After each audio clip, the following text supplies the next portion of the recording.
Hello नमस्कार, welcome back to my channel. तर मी केलेलं आहे लोणचं, त्याचा व्हिडिओ मी आज शेअर करत आहे। हे डीमार्टमधून मी सामान आणलेलं होतं। काळे मिरे, लवंग, लोणच्याचा मसाला, राईची डाळ, लाल तिखट, हळद, गूळ असं सगळं मसाला आणलेला आहे मी। आणि कैऱ्या एक दिवस हळद मीठ लावून वाऊ घातलेले आहे। आणि आता लोणचं करण्यासाठी घेतलेलं आहे मी। त्यामध्ये आता टाकत आहे 1 पाव मी राईची डाळ घेतलेली आहे, मोहरीची डाळ आणि थोडेसे मूठभर 1 मूठ काळे मिरे, लवंग, सोप असं सगळं मसाला मी एका छोट्या परातीत काढून ठेवलेलं आहे हे सगळे। आणि दुसरीकडे मी गॅसवर तेल पण तापत ठेवलेलं आहे। मी फल्ली तेलामध्ये लोणचं करणार आहे म्हणून मी तेल तापत ठेवलेलं आहे। हा आहे लोणच्याचा मसाला।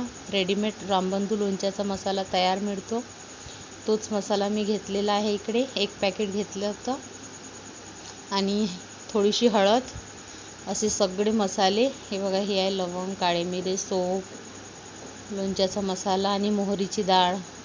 हे सगळं असं पदार्थ लोणच्यात टाकण्यासाठी मी काढून ठेवलेले आहे। आणि इकडे तेल बघा कसं कडकड तापवलेलं आहे। आणि त्यामध्ये गॅस बंद करूनच हे सगळं टाकायचं, नाही तर हे एकदम जास्त करपून जाते। तेल तपलेलं आहे चांगलं छानपैकी। यामध्ये सगळे पदार्थ थोडे थोडे करून टाकून द्यायचे। आणि हे आहे मोहरीची डाळ, हे पण यामध्येच टाकायची। आणि थोडंसं तेलाचं टेम्परेचर कमी होत जाते। आणि त्यानंतर थोडे थोडे आपले जे सुके पावडर मसाले आहे, हळद, तिखट, ते पण यामध्ये टाकायचे। बघा किती मस्त असा एकजीव होत आहे हे सर्व। मोहरीची डाळ वगैरे जास्त तेल कडक असलं का डाळ थोडीशी करपून जाते, म्हणून थोडंसं टेम्परेचर कमी झालं का मग मोहरीची डाळ वगैरे टाकायची। आणि मी इकडे कलरचं तिखट आणलेलं आहे, काश्मीरी लाल मिर्च, ते पण टाकलेलं आहे। आता बघा लोणच्याला किती मस्त कलर आलेला आहे माझ्या। आणि टेस्ट पण खूप मस्त झाली होती माझ्या लोणच्याची, कारण मी फल्ली तेलामध्ये केलं होतं। 1 किलोचं पूर्ण तेल मी यामध्ये वापरलेलं आहे। 1 किलो तेल पुरेसं आहे 2 किलोच्या कैऱ्यांना।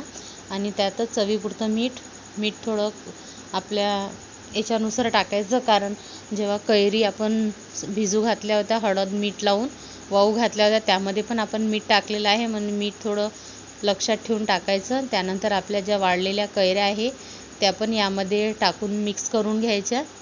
हे बघा मस्त छानपैकी याच्या एकजीव करून घ्यायच्या। पूर्ण सर्व ज्या कैरीच्या फोडी आहे त्यांना सर्वांना तो मसाला लागला पाहिजे। मस्त असं मिक्स करून घ्यायचं। हे बघा इकडे पूर्ण माझ्या मसाल्यात टाकणं झालेलं आहे कैऱ्या। 2 किलो कैऱ्याचं पूर्ण असं लोणचं माझं तयार आहे। आणि हे मिश्रण थंड झाल्यावरच यामध्ये कैऱ्या टाकायच्या, गरम असताना नाही टाकायच्या। हे मिश्रण मी पूर्ण मसाला तयार करून 1 तास रेस्ट करायला ठेवलं आणि थंड झाल्याच्या नंतर यामध्ये कैऱ्या मिक्स केलेल्या आहे।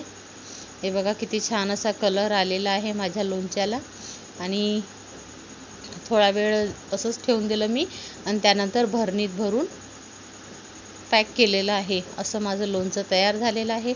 तुम्हाला माझं लोणचं कसं वाटलं प्लीज कमेंट्समध्ये नक्की सांगा। हे बघा किती छान असं टेम्पटिंग कलर दिसत आहे आणि टेस्टला पण खूप मस्त झालं होतं। त्यानंतर मी यामध्ये थोडं गूळ पण टाकलेलं आहे। तुमच्याकडे कशा प्रकारे लोणचं करता प्लीज नक्की सांगा।